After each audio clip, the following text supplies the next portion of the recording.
end his career right here in Los Angeles. So, 18 seasons, franchise, not many can say that of this generational arm. It's been a heck of a year. No one expected he was going to be 10-2 after the injury-plagued season last year, which they won a World Series, but he was really more of the clubhouse leader trying to get that injury. Won a World Series in 2020. Now, his resume is unbelievable. Cy Young Award in 2014 when he was a National League MVP. 3 Cy Youngs he has, eclipsing the 3,000 strikeout milestone this summer. Career wins, 222 career wins, and he was back in 2008 when he was just 20 years old. He is no question a first ballot Hall of Famer. What an illustrious career. The man from just outside of Dallas will call it tomorrow night when he takes. It's going to be a spectacle here for sure. 18 seasons in a Dodgers come to an end. Now, will he be able to post? Will he want post? Will he pitch in the season? That's a big question mark, because when they play that first round, it's 3 games, best 2 out of 3. He probably will not be a starting pitcher. Maybe comes out of the bullpen. We'll have to all wait and see on that. But Clayton Kershaw, phenomenal. Kind of upstaged the other big news that happened today. 30 official announcement made. The Los Angeles Kings star, 38 years old, Anze Kopitar, he's done. He's going to finish out this season, and the Kings captain did announce it is over in this season. But he's going to go 1 year. Hall of Famer spent his entire 19 seasons. That 18 seasons for Kershaw. They parallel each other, obviously different sports. As a team leader in games played with 1,454. He's also the Kings' all-time leader in assists, 3rd in goals scored with 440. Kopitar twice won the NHL's Selke Trophy as the league's best defensive forward, and of course led the Kings to their Stanley Cup wins in 2012 and 14. Kopi also made history as the first NHL player. Wow, what a career for him.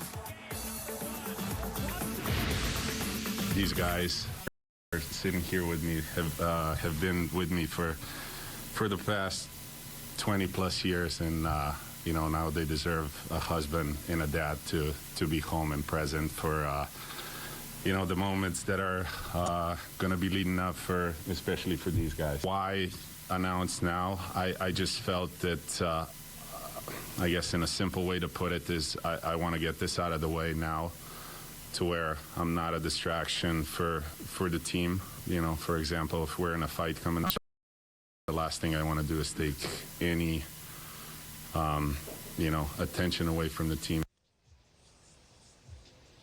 All right, 19 seasons for him in a Kings uniform, 18 seasons for Clayton Kershaw. It's almost like, did they choreograph? I think so, because all the love was going today to Kopitar. But this morning, out of the blue, the man that wears that uniform in blue says, I'm out after tomorrow night. It's his final regular season game right here against the San Francisco Giants, as the Dodgers will start a series here. So, big, you're right. I was going Kings, coming here. We were back and forth. I'll have this for you at 5, and, of course, 5:30. We'll have for you Clayton Kershaw's final. Absolutely. Ping, do you think Clayton Kershaw wanted to go out with a rivalry game? Do you think that was on purpose? No. Go out. He's going to still finish the year. But you make the announcement? Yeah. Because this is their final homestand of the season. Right. This is his final homestand. So he can't do it next week. He's on the road. Got it. All right, thanks, there he is Ping. right there. Go ahead, get in. Oh, Go yeah. zoom in there. Hold on. Hold Hi, the Clayton. shot there. We got Clayton right Thanks there. for your time with the Dodgers.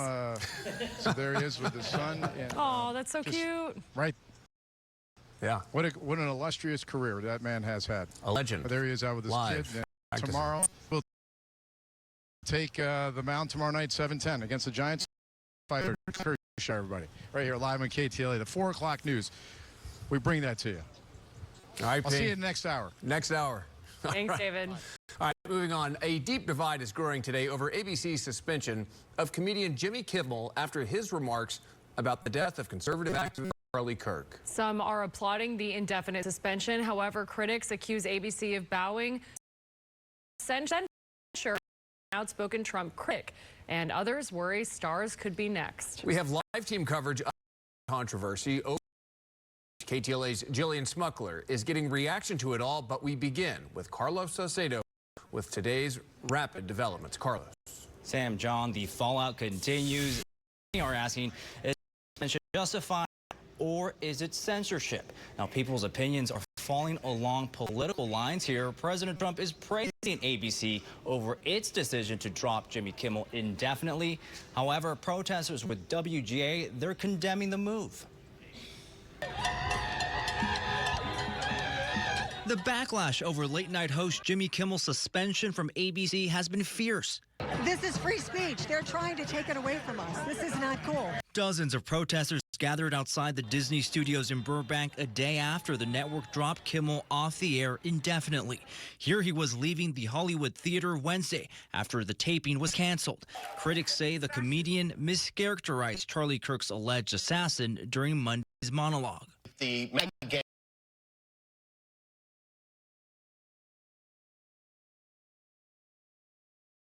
trying to characterize this kid who murdered Charlie Kirk as anything other than one of them and do everything they can to score political points. The fast-moving development after the FCC threatened action and after KTLA's parent company, Nexstar Media Group, also announced it would be pulling Kimmel from its ABC affiliates. Nexstar saying it strongly objected to recent comments made by Kimmel concerning the killing of Charlie Kirk.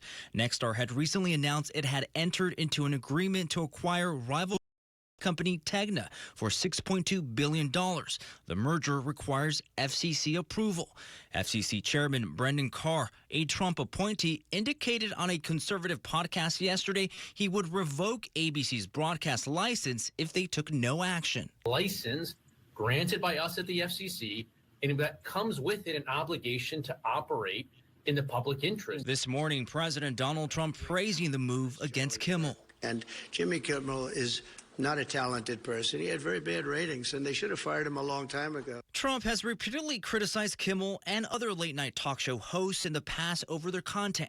On the other side, Congressman Robert Garcia, the top Democrat on the House Oversight and Government Reform Committee, saying he's launching a probe into the suspension, citing concerns over government censorship. Legally, the question for us in terms of the First Amendment is, did the FCC cross the line into coercing a private media corporation, ABC, into taking an action against somebody because the FCC didn't like the content of their speech? The FCC absolutely has authority under the Communications Act of 1934 to grant and revoke licenses and to punish speech, but there's limits on that authority. All right, now to breaking news in South LA. LAPD in pursuit of a murder suspect. Gil Lavis is in Sky 5 with more details. Hi, Gil. Oh boy, a dangerous pursuit here. Southbound 110 freeway. It's a murder suspect that's wanted by the PD Newton Division. They went in pursuit of the vehicle. The vehicle ended up stopping at one point, and the passenger took over. We believe it was the passenger that jumped into the driver's seat and took off on those LAPD officers. So the pursuit is on here. It's been high speed down the 110 freeway from the downtown LA area. As I come to a wider shot, there were units there. They are in trail there, but he's using that center divider shoulder of the carpool lane here to continue southbound. We're reaching speeds at one point of at least 100 miles an hour in some heavy traffic here heading towards San Pedro. But right now, this driver refusing to pull over and using any access to the freeway to get around and get by the traffic out here at this hour. Gil, we know how dangerous it can be driving in the shoulder. Sometimes there's stuff from